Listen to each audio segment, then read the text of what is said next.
Lambot na pressure cooker natin na adobo guys. Grabe oh, tingnan nyo guys oh. Titikman na natin at may konting sipa to ng sili. So ayan guys, magandang gabi. So magluluto tayo ngayon ng pinasarap na simpleng luto lang adobo na chicken feet. So ito lang yung mga panangkap niya. Simple lang din. So yan guys, umpisa natin. So una natin, ipipressure lang natin to para mabilis ang luto. Yan.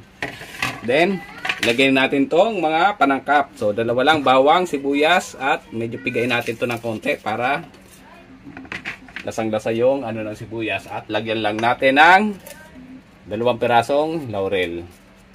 Yan. At syempre, lagyan natin ng konting asin, konting pampalasa, then paminta. Talagang dama-dama na natin yung anghang yan. So yan guys, tinataktak ko na yung paminta. At lagyan natin ng vinegar para mawala yung lansa. Siyempre, tubig na sapat lang sa ating pressure cooker. So mamaya natin lalagyan ng toyo to pag lumambot na. Then, takpan na natin. Silyadong maigi. At buksan ang kalan. So, yan. Mamaya antayin natin. Mag-relax muna tayo sa ating niluluto after 30 minutes. So, yan guys. So, ready na tong ating pressure cooker after 20 minutes. So, pwede nating i-release yung ating pressure cooker. So ayan guys, so after nating ma-release yung pressure ng ating pressure cooker, so buksan na natin. Yan. Tingnan natin kung anong itsura nito. Ayan guys, grabe oh. Talagang sobrang lambot nito guys. Talagang pati butoy makakain nyo, pero hindi natin masyadong pinatagal guys. So ayan, pwede natin timplahan to guys. So ayan guys, so halu-haluin natin ng maigi para mag ano yung lasa. Then, ang panghuli nating ilalagay itong toyo. Yan. So, lagay natin guys. Konti lang nito para hindi masyadong malagyan lang ng konting texture yung ating adobo. Then, haluhaluin lang natin guys. Ayan. Grabe, talagang sobrang lambot nito guys kasi pressure cooker natin. Then, ang panghuli ating siling labuyo para may konting sipa guys. So pisain ko lang tong konti. Yan. Segregate natin. Then haluin ulit natin guys. Yan, grabe.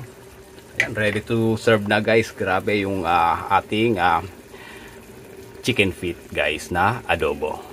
So papatayin natin yung apoy.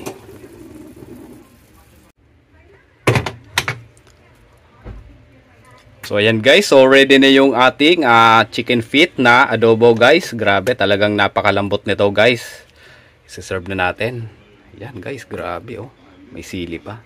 Talagang damang-dama mo nito yung anghang. So hindi natin masyado pinatagal yung pagpa-pressure nito para nandun pa rin yung texture ng ating chicken feet guys.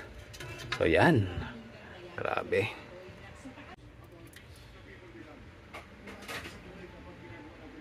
So ayan guys, let's eat. Habang tayo nanonood guys ng balita guys. Grabe. Ayan no.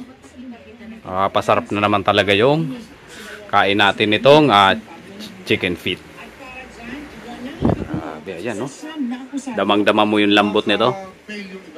Guys, so titikman na natin itong napakasarap na at napakalambot na pressure cooker natin na adobo guys. Grabe oh, tingnan nyo guys oh.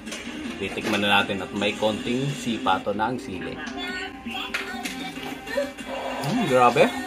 Talagang damang-dama mo yung pagkalambot ng chicken feet guys. Gawa ng